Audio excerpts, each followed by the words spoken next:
আসসালামু আলাইকুম। আমন্ত্রণ জানাচ্ছি বাংলার নতুন খবর নিউজে। সঙ্গে আছি আমি শায়লা শারমিন। আইনের রক্ষক নাকি অভিযোগের কাঠগড়ায় পুলিশ। গভীর রাতে এক অভিযানে পাবনার ভাঙ্গুড়ায় ঘটেছে চাঞ্চল্যকর ঘটনা। জামিনে মুক্ত এক আসামিকে ধরতে গিয়ে নারীসহ দুজনকে পিটিয়ে আহত করার অভিযোগ উঠেছে পুলিশের বিরুদ্ধে। বিস্তারিত দেখুন ভিডিওতে। বিকাশ পেমেন্টে 10,000 টাকার বেশি অফার। শপিং চলছে তো। পাবনার ভাঙ্গুড়া উপজেলায় জামিনপ্রাপ্ত এক আসামিকে গ্রেপ্তার করতে গিয়ে পুলিশ ক্ষিপ্ত হয়ে তার ভাই ও ভাইয়ের স্ত্রীকে মারধর করেছে, এমন গুরুতর অভিযোগ উঠেছে। আহত দুজন বর্তমানে ভাঙ্গুড়া উপজেলা স্বাস্থ্য কমপ্লেক্সে চিকিৎসাধীন রয়েছেন। এই ঘটনাকে কেন্দ্র করে এলাকায় তীব্র চাঞ্চল্য ও ক্ষোভের সৃষ্টি হয়েছে। ঘটনাটি ঘটেছে উপজেলার অষ্টমনীষা ইউনিয়নের ঝপঝপিয়া গ্রামে গত বৃহস্পতিবার 26শে ফেব্রুয়ারি দিবাগত রাত আনুমানিক 1:30 ভাঙ্গুড়া থানার উপপরিদর্শক এসআই মোহাম্মদ রেজাউল করিম রেজার নেতৃত্বে এসআই সুব্রত সহ 10-12 জন পুলিশ সদস্য আব্দুর রহিম রুবেলকে গ্রেপ্তারের উদ্দেশ্যে তার বাড়িতে অভিযান চালান। পরিবারের দাবি, পুলিশের উপস্থিতি টের পেয়ে রুবেল বাড়ি থেকে সরে গেলে ক্ষিপ্ত হয়ে এসআই রেজা ও আরও 2-3 জন এসআই সহ এবং চেক ডিজনের মামলাকারী মিন্টু পাশের বাড়িতে থাকা রুবেলের ছোট ভাই মোহাম্মদ রনির ঘরে প্রবেশ করে। অভিযোগ রয়েছে, ঘরের গ্রিল ভেঙে ভেতরে ঢুকে রনি ও তার স্ত্রী স্বপ্না খাতুনকে এলোপাতাড়ি মারধর করা হয়। এক পর্যায়ে তারা অজ্ঞান হয়ে পড়লে পুলিশ ঘটনাস্থল ত্যাগ করে। পরে স্থানীয়রা আহত দুজনকে উদ্ধার করে উপজেলা স্বাস্থ্য কমপ্লেক্সে ভর্তি করেন। বর্তমানে তারা চিকিৎসাধীন রয়েছেন।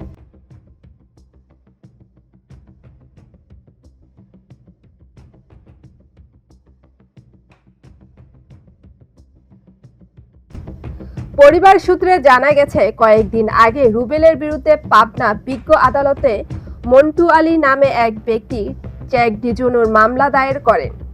ওই মামলায় গ্রেপ্তারি পরোয়ানা জারি হলেও রুবেল গত 24শে ফেব্রুয়ারি আদালত থেকে জামিন গ্রহণ করেন এবং জামিনের কপি ভাঙ্গুড়া থানায় জমা দেন বলে দাবি করেন পরিবারের।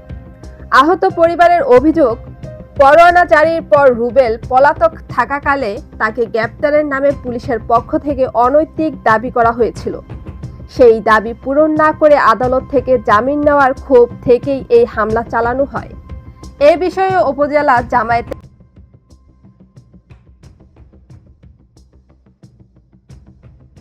আমির মাওলানা মোহাম্মদ আমিরুল ইসলাম মহির পুলিশের এই হামলার ঘটনার তীব্র নিন্দা ও প্রতিবাদ জানান এবং এই বিষয়টি পাবনা জেলা পুলিশ সুপারকে ভালো করে তদন্ত করে খতিয়ে দেখার ব্যাপারে জানান।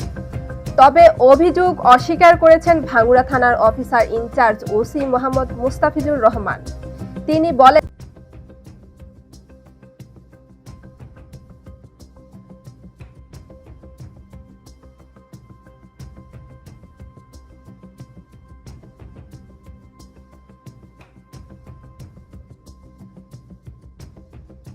আমরা জামিনের কোনো কাগজ পাইনি।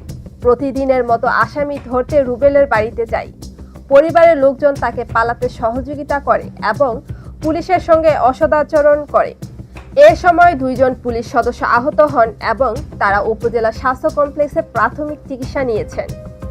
এদিকে সচেতন মহল পুলিশের এই প্রাথমিক চিকিৎসা নেওয়ার ঘটনাকে নাটক বলে অভিহিত করেছেন। তাদের দাবি, প্রকৃত ঘটনা আড়াল করেই এমন নাটক সাজানো হয়েছে। ঘটনা নিরপেক্ষ তদন্ত ও দায়ীদের বিরুদ্ধে দৃষ্টান্তমূলক শাস্তির দাবি জানিয়েছেন ভুক্তভোগী পরিবার ও এলাকাবাসী। মানবাধিকার কর্মীদের মতে, বিষয়টি গুরুত্ব সহকারে তদন্ত না হলে আইন শৃঙ্খলা